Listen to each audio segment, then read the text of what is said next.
rekan-rekan semuanya, dalam rangka merencanakan pekerjaan konstruksi di tahun 2025 ini, di VT ini izinkan saya mengingatkan salah satu variabel yang harus Anda pertimbangkan, yaitu potensi-potensi gempa bumi, karena Indonesia ini termasuk wilayah yang bagian-bagian tertentu yang rawan gempa bumi, sehingga dalam melakukan perencanaan pekerjaan konstruksi, pastikan konsultan Anda memperhitungkan ya apabila itu dibangun di wilayah yang rawan gempa bumi, memperhitungkan setidak-tidaknya SNI yang terkait dengan tahap bangunan tahan gempa dan data-data terkait dengan gempa bumi.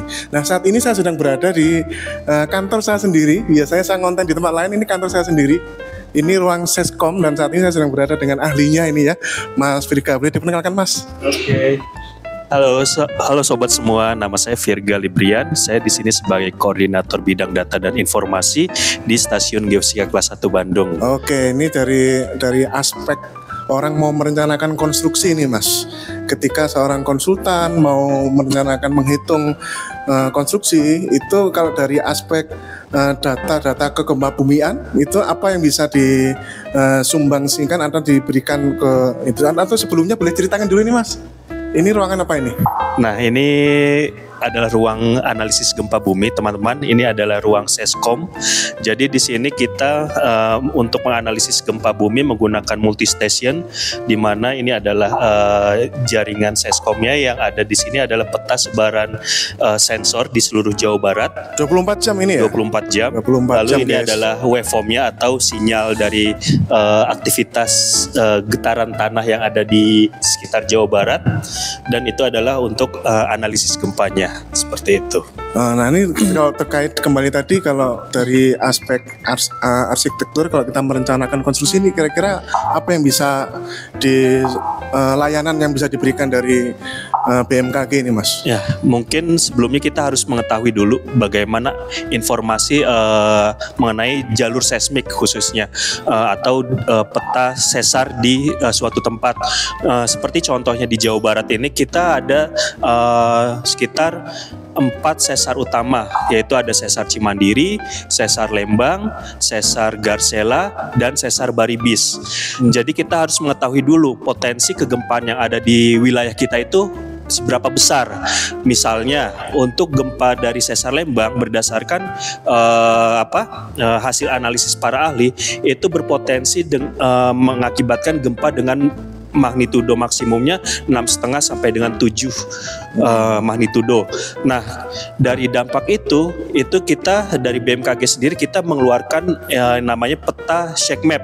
Nah, kita sudah membuat peta skenario shake map, di mana dari magnitudo maksimum tersebut itu diperkirakan untuk wilayah khususnya di Bandung Raya itu akan terdampak sekitar maksimum 6 sampai dengan 8 mmi seperti itu. Sehingga untuk merencanakan konstruksi kita harus memperhatikan dampak magnitudo maksimum tersebut seperti itu. Oke, jadi itu ya rekan-rekan ya. Jadi hal-hal seperti ini jangan diabaikan karena kita memang tinggal di wilayah yang rawan. Kalau di luar Jawa Barat, Mas, setahunya Mas Virga, wilayah mana secara umum saja nih yang patut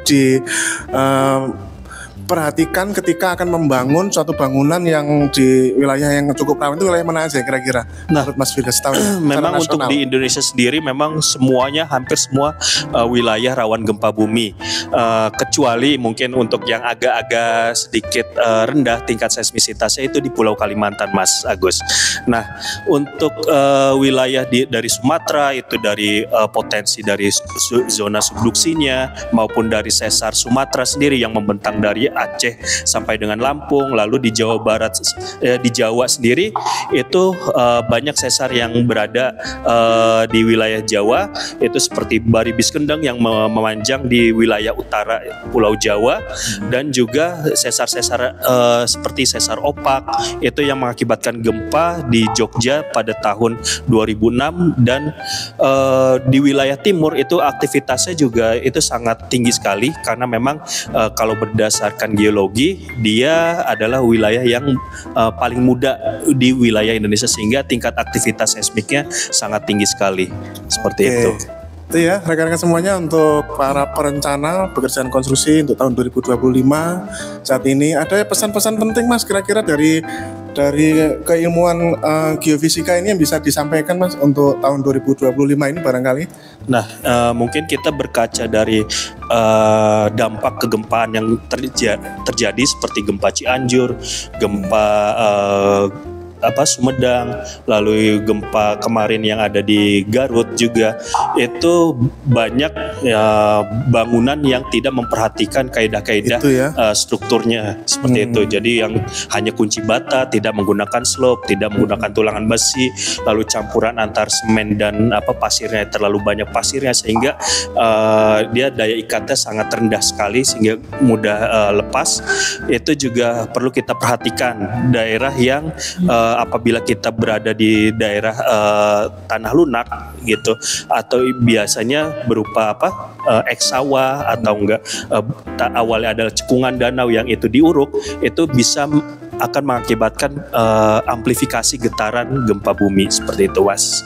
Oke, itu rekan-rekan semua. Semoga insya Allah ini informasi bisa bermanfaat. Perhatikan untuk hal-hal seperti ini karena keselamatan konstruksi adalah yang paling utama dibanding dengan pekerjaan konstruksinya. Sukses, jaga integritas.